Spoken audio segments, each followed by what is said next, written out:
बिस्मिल्लाहिर्रहमानिर्रहीम। अस्सलाम वालेकुम वरहमतुल्लाह।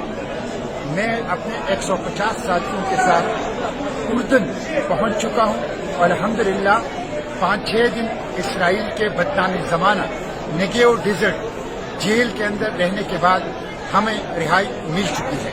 इस दौरान हमारे हाथों में हथकड़ियाँ डाल के पीछे बांधी गई, हमारे पाँव में बेड़ियां और जंजीरें डाली गई, हमारे आंखों पर पट्टियां बांधी गई, हमारे ऊपर कुत्ते छोड़े गए, हमारे ऊपर गन्स रखी गई और हमें बदतरीन किस्म का टॉर्चर किया गया। हमने 3 दिन भूख हड़ताल की अपने मुतालिबात के लिए।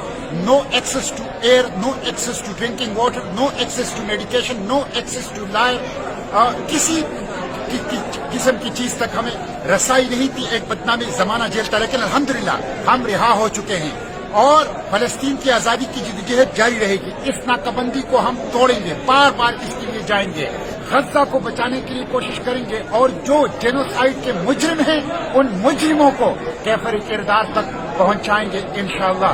मुजाहिमत जारी रहेगी, अडियाला जेल से इसराइली जेलों तक फलस्तीन की आजादी की जिद्दोजहद जारी रहेगी और मुजाहिमत की जिद्दोजहद इंशाअल्लाह जारी रहेगी। जल्द आऊंगा पाकिस्तान और पूरी तफसील जो इस प्लोटेला की है और इसराइली जेलों की है आपको बताऊंगा।